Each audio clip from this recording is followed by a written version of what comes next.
আমি আপনাদের বলেছিলাম কোনো একটা এপিসোডে যে আমি বেশ কিছুদিন আগে ফেসবুক থেকে দূরে থাকতাম, ইভেন আমি মোবাইল থেকেও দূরে থাকতাম। যখন আমি আমার মেয়েকে নিয়ে একটু বেড়াতে গেছিলাম, সেটা একটা স্পিরিচুয়াল জায়গাতে।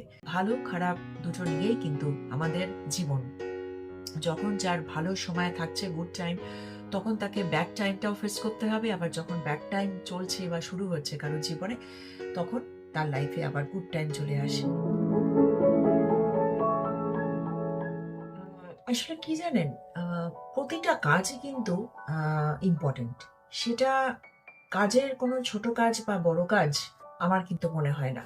ধরুন কেউ যে কর্পোরেট ওয়ার্ল্ডে আছে, যারা ভীষণ একটা ধরুন একটা সিনিয়র পজিশনে চাকরি করছে, অনেক রেসপন্সিবিলিটি হোল্ড করছে, তো তাদের লাইফ একরকম, তারা তাদের কাজটা তাদের কাছে ইম্পর্টেন্ট। কিন্তু যারা আবার ধরুন এই যে আমাদের বাড়িতে ধরুন যারা নানা রকমের কাজ করে দিচ্ছে, যারা আমাদের সার্ভিস দিচ্ছে, আমাদের বাড়িতে যারা কাজ করতে আসে, তারাও যখন দুদিন আসে না, তখনও যেন মনে হয় যে একটা বিশাল কিছু একটা অ্যাবসেন্ট হয়ে যাচ্ছে। মানে এই কাজগুলো আমি করতে পারছি না, ওরা ছাড়া যেন আমার ঠিক চলছে না। তো আবার যখন দুদিন ছুটির পরে যখন তারা আসে, তখন কত ভালো লাগে যে উফ, আমার কাজ করার জন্য আমার বাড়িতে যে কাজ করে সে এসে গেছে। তো আমি খুব এটা অনুভব করি যে প্রতিটা কাজ কিন্তু ইকুয়ালি ইম্পর্ট্যান্ট। এটা আপনি দেখবেন, সেটা কাজের মধ্যে কোনো ছোট কাজ কোনো বড় কাজ হয় না। কিন্তু সেটা আবার ধরুন সে কাজ যেই হোক না কেন, সে কেউ ড্রয়িং করছে, কেউ গান করছে, কেউ নাচ করছে, কেউ কবিতা পড়ছে, সে যে যাই করুক না কেন, প্রতিটা কাজই কিন্তু ইম্পর্ট্যান্ট। কিন্তু আমার বক্তব্য এটাই হচ্ছে যে আমরা ওই নিজেরা কিন্তু অনেক কিছুই আমরা হয়তো জানি, অনেক কিছু করি, বা অনেকে ধরুন কত ভালো রান্না করেন। রান্নাটাও কিন্তু একটা খুব বড় আর্ট। সবাই কিন্তু ভালো রান্না করতে পারে না। তো সেই রান্নাটা যারা করছেন, সেটাও কতটা একটা তাদের মধ্যে একটা গুণ বলবো, একটা বড় কোয়ালিটি, যে সে ভালো রান্না করতে পারে। তো আমি খালি এটাই ভাবি যে আমরা অনেক সময় এই যে দেখছি যে এত দেখুন মনোকষ্টে মানুষ আজকালকার দিনে কত মেন্টালি কতটা সাফার্ড, মানে কত সাফারিংস এর মধ্যে থাকে। মানসিক যে কষ্ট যন্ত্রণা, এটা তো নিজের ব্যক্তিগত আহ, তাদের পার্সোনাল লাইফে নানান প্রবলেমস এর জন্য মানুষ আজকের দিনে ভীষণ আনহ্যাপি। আবার অনেকে আছে নানান রকমের ওই যে ডিপ্রেশন, যে কারণ হচ্ছে সেটা হচ্ছে একটা জিনিস, যেটা আমি বলবো যে সোশ্যাল মিডিয়া কিছুটা ক্ষেত্রে কিন্তু এটার জন্য রেসপন্সিবল। কারণ সোশ্যাল মিডিয়া রেসপন্সিবল এটা বলার থেকেও আমি যেটা বলতে চাইছি, যেটা প্রপার ওয়ার্ড হবে, যে আমরা নিজেরা সোশ্যাল মিডিয়াকে কিভাবে ইউজ করছি, দ্যাট ইজ ইম্পর্টেন্ট। ধরুন কিছুদিন আগে এই যে আমি যে কথাটা আপনাদের বললাম, যে একজন মানুষ সে তার পার্সোনাল লাইফে তার কি প্রবলেম হচ্ছে সে সেটা শেয়ার করছে, এবং তাকে কেন্দ্র করে, তার একটা পোস্টকে কেন্দ্র করে কত রকমের কত ধরনের মানুষ, আমি দেখছিলাম যে কত রকমের সাইকোলজি নিয়ে মানুষ ঘুরছে।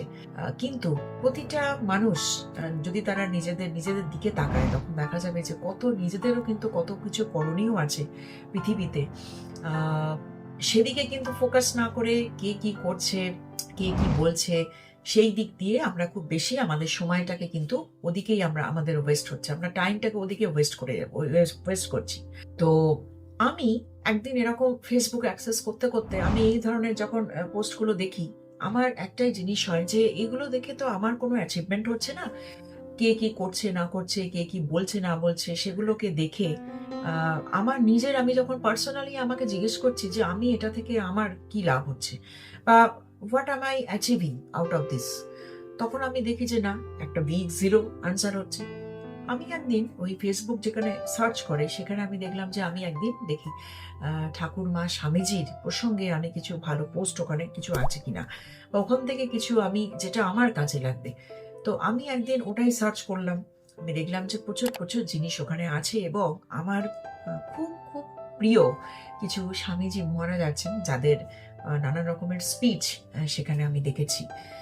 ঠিক তার পরের দিন আমি দেখলাম ওই যে আর্টিফিশিয়াল ইন্টেলিজেন্স, যেটা নিয়ে এত এখন নানা রকমের সাবজেক্ট নিয়ে মানুষ এখন এত আলোচনা করছে, তো এই এআই, তখন আমি যেটা দেখলাম যে আমি ঠিক যে যে জিনিসটা আমি চাইছি দেখতে বা জানতে, ঠিক সেই জিনিসের ওপরই কিন্তু আমার ফেসবুক যেই আমি ওপেন করলাম, আমি লগ ইন করলাম, তখনই ওই ধরনের পোস্ট কিন্তু, ওই রিলেটেড পোস্ট কিন্তু আমার ফেসবুক পেজে আমার সামনে চলে এলো।